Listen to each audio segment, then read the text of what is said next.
ఇది వాటర్ బ్యాంక్తో సమానం. ఇదంతా కూడా ఇది 150 గజాల నుంచి 500 గజాలు ఉన్న స్థలాలు దీన్ని తయారు చేసుకునే విధానం ఇది. సాధారణంగా నగరాల్లో ఉన్నాయన్నీ కూడా 150 గజాల నుంచి 500 గజాలు, అంతకు మించి ఇల్లు లేవు వాళ్ళ. అంటే ఇది సుమారుగా అందరికీ ఇది వర్తిస్తుంది. దీని పొడవు వచ్చి 6 అడుగులు, ఇది వచ్చేసి 4 అడుగులు, ఈ లోతు వచ్చేసి 6 అడుగులు. ఇంత గుంట తీసి దీంట్లో ఈ విధంగా రాళ్ళు వేసుకోవాలి. ఇక్కడ ఉందో చూసారు కదా మీరు, గుంట తీసిన తర్వాత ఎక్కడా కూడా 4 వైపులా కింద భాగంలో సిమెంట్ కానీ ఇటుకతో కడతం కానీ చేయకూడదు. ఇలా చేయకుండా ఈ రాళ్ళతో నింపాలి. దీంట్లో మీరు చూసారు కదా, ఇది 80 mm 100 mm కూడా ఉన్నాయి. దీంట్లో మనం 60 mm ఆర్డర్ పెట్టినప్పుడు వాళ్ళు పెద్ద రాళ్ళు కూడా తీసుకొస్తారు. ఎప్పుడైనా సరే గుంట తీసిన తర్వాత అవన్నీ గ్రేడింగ్ చేసేసి మొదటిసారిగా వేసే రాళ్ళు పెద్ద రాళ్ళు వేయాలి. తర్వాత దానికన్నా చిన్న లేరు, ఇంకా చిన్న లేరు, ఇలా స్టేజ్ వైజ్గా వేసుకుంటా మనం రావాలి. ఇలా మనం ఎంత 8 అడుగులు గుంట తీసినప్పుడు 4 అడుగులు ఇలా మార్చుకుంటూ రావాలి. పైన 2 అడుగులు వచ్చేసి ఈ సైజు రాళ్ళు వేయాలి. దీన్ని 40 mm అంటారు. ఇది కూడా గ్రేడింగ్ చేసి 2 అడుగులు, అంటే మొదటిది 4 అడుగులు, రెండవది 2 అడుగులు, అంటే 6 అడుగులు నింపేశాము. పైన ఒక 2 అంగుళాలు మందం, దీన్ని బేబీ చిప్స్ అంటారు. చిన్నగా ఉంది చూసారా, బేబీ చిప్స్. ఇది 2 అంగుళాలు వేసి ఈ పై భాగం అంతా కూడా ఖాళీగానే ఉంచాలి. మన ఇంటి పై భాగంలో ఇక్కడ ఉంది చూసారా, పైపు నుంచి వచ్చే కనెక్షను ఇక్కడ మనం జాయింట్ చేసేయాలి. ఇక్కడ ఉంది చూసారా లోపల, ఇది అనమాట. ఇంటి మీద పడ్డ నీళ్ళని దీని ద్వారా. నీళ్ళు ఎప్పుడూ కూడా భూమిలో నేరుగా ఇలా దిగవు, నీరు ఎప్పుడు కూడా ఇలా ప్రవహిస్తుంది. ఈ విధంగా వెళ్ళినప్పుడు ఈ మట్టి పొరల్లోకి నీళ్ళు ఇలా వెళ్తాయి అన్నమాట. ఈ విధంగా వెళ్తాయి, ఇట్లా వెళ్తాయి. ఇలా 500 గజాల వరకు ఇట్లా వెళ్తాయి. ఇటు 500 గజాలు, అటు 500 గజాలు, అన్ని వైపులా 4 మూలల 500 గజాల వరకు దీని ప్రభావం ఉంటుంది. మనం ఇలా చేసుకుంటే మనతో పాటు మన చుట్టుపక్కల ఉన్న ఎండిపోయిన బోర్లన్నీ రీఛార్జ్ అవుతాయి దీనివల్ల. దీన్ని మెయింటైన్ చేయటం ఎట్లా, దీని యాజమాన్య పద్ధతులు ఏంటంటే, పైన దుమ్ము అనేది ప్రతి ఇంటి మీద ఉంటుంది. మన వాహనాలు ఎక్కువైపోయినాయి కాబట్టి చాలా డస్ట్ పార్టికల్స్, అంటే మన కంటికి కనిపించవు, అతి చిన్నవి కూడా. మనం 2 రోజులు కారు తీగిపోతే కారు మీద చాలా దుమ్ము ఉంటుంది. అలాగే ఇంటి పై భాగంలో దుమ్ము జమ అవుతుంది. ఇది వర్షం పడినప్పుడు నీటి ద్వారా ఇది వచ్చేసి ఈ పైన టాప్ లేయర్ మీద అది ఒక లేయర్గా ఫామ్ అవుతుంది. ఒక 4-5 సంవత్సరాల తర్వాత నీటిని అరెస్ట్ చేసే గుణం ఉంది దీంట్లో. ఆ నీటికి దారి అవ్వదు. అప్పుడు నీరు ఏమవుతుంది, ఇలా పొంగి ఇలా బయటకు వచ్చి బయటికి వెళ్ళిపోతుంది. అలా వెళ్ళకుండా దీన్ని ఆ పైన ఒక 2 అంగుళాలు దీనికన్నా వాగు ఇసుక వేసుకోవటం ఒక పద్ధతి. వేసుకొని ప్రతి సంవత్సరం వేసవి కాలం ముందు ఈ పై లేయర్ని తీసి కడిగి వాష్ చేసుకుని వేసుకోవటం మంచి పద్ధతి. రెండోది, దీని మీద కాయిర్ బోర్డ్ అని ఉంటుంది మనకి, మ్యాట్, కొబ్బరి పీచుతో తయారు చేసే మ్యాటు. అది శుభ్రంగా దీని మీద మనం పరిస్తే ఈ డస్ట్ పార్టికల్స్ అన్నీ, ధూళి కణాలన్నీ వచ్చి దాని మీద పడుతుంది. దీన్ని వర్షమైనాక తీసి వాష్ చేసి వేసుకోవటం వల్ల ఇది మనకి 100 సంవత్సరాలు ఉన్నా సరే చెడిపోదు. ఈ విధంగా మనం ప్రతి సంవత్సరం దీన్ని మెయింటైన్ చేస్తే మన భవిష్యత్ తరాలకి నీళ్ళని మనం పదిలంగా దాచిన వాళ్ళు అవుతాం. ఇది ఒక వాటర్ బ్యాంక్తో సమానం. చాలామందికి అపోహలు ఉన్నాయి, ఇది కట్టుకోవటం వల్ల ఇంటి బిల్డింగ్లకు కానీ లేకపోతే పునాదులకు కానీ నష్టం వస్తుందని. ఇది అలా రాదు.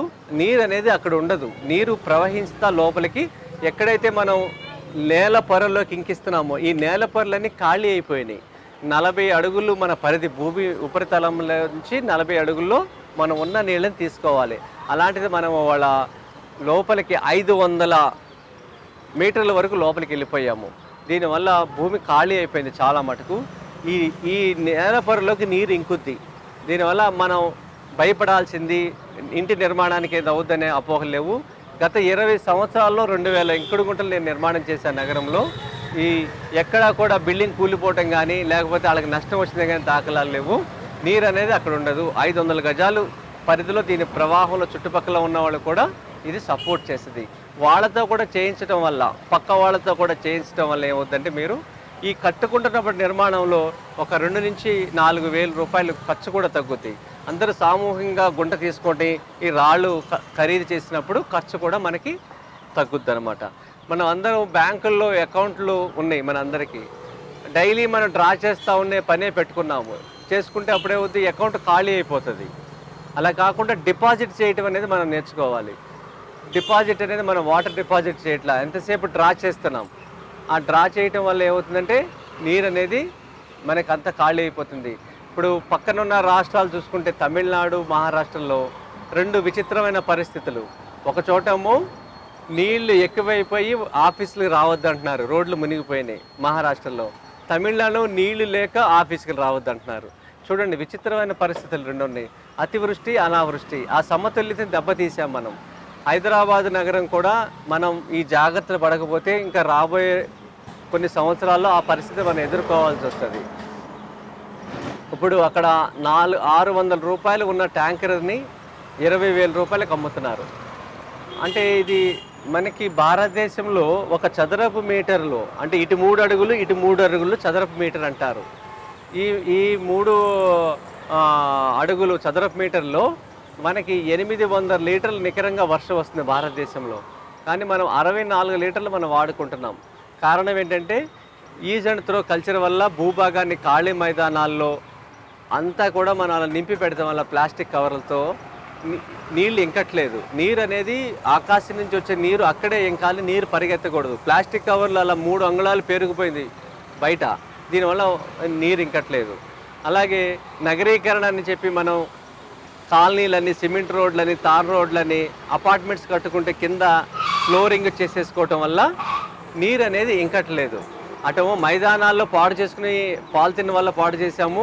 మన నివాస ప్రాంతాల్లో నీరు ఇంకకుండా మట్టి వాసన పిల్లలకు తెలియకుండా, మట్టి తెలియకుండా మనం పెంచుతున్నాము. దీనివల్ల భూగర్భ జలాలు రోజు రోజుకి పడిపోతున్నాయి. దాన్ని మనం యుద్ధ ప్రాతిపదికన ఎవరింట్లో వాళ్ళు ఈ ఇంకుడు గుంట తయారు చేసుకోవటానికి పూనుకోవాలి. ఇది ఇక్కడ జూలై 15 నుంచి ఆగస్టు 15 వరకు ఈ శిబిరం ఇక్కడ నిర్వహిస్తున్నాము. స్వచ్ఛందంగా సేవకులు ఉన్నారు. మీ ఇళ్లలో ఈ ఇంకుడు గుంట తయారు చేసుకుందామంటే మేము కొంతమందిని ఈ ఉద్యమంలో భాగంగా వాలంటరీగా వచ్చి పనిచేయడానికి సిద్ధంగా ఉన్నారు. అలాగే ఇది ఒక జాతి సమస్య. పని వాళ్ళ కోసం ఎత్తుకోకుండా కృతజ్ఞతాభావంతో, నేల తల్లి మనకి ఇప్పటి వరకు మనకి పంటలనిచ్చింది, నీరునిచ్చింది, అప్పుడు ఆమె దాహంతో ఉంది. ఆ దాహాన్ని తీర్చడానికి పని వాళ్ళ మీద ఆధారపడకుండా కృతజ్ఞతాభావంతో మీరు గుంట తీయండి. డబ్బులు లెక్క చూడమాకండి. దీనికి ఎంత ఖర్చు అవుతుందని చాలామంది అంటున్నారు. ఎంత డబ్బులు ఉన్నా సరే నీరు లేకపోతే ఈ భూమి మీద మనం బతకలేము. అసలు కంపేర్ చేయడమే తప్పు పని. అసలు మనం అది 20,000 అయినా 40,000 అయినా సరే చేయించుకోవటం పని. ఇప్పుడు బ్యాంకుల్లో ఎంత బ్యాలెన్స్ ఉన్నా వాటర్ బ్యాలెన్స్ లేనప్పుడు ఈ డబ్బులు ఎక్కడ ఉపయోగపడుతున్నాయి అనే దానికి ఇది నీరు తాగేవాళ్ళ బాధ్యత కానీ గవర్నమెంట్ బాధ్యత కాదు. ఈ భూమి మీద ఉన్న వాళ్ళు నీరు తాగాలి కాబట్టి ఇది మన బాధ్యత, సామాజిక బాధ్యత. గవర్నమెంట్ సబ్సిడీస్ దని వాటి కోసం చూడకుండా కృతజ్ఞతాభావంతో ఈ పని మనం అందరం వేగవంతంగా చేసి భవిష్యత్ తరాలకి ఈ సంపదని పదిలంగా అందిద్దాం. నా పేరు విజయరాం. ప్రకృతి వ్యవసాయం కార్యాలయం నంబర్ 040-276-54-337.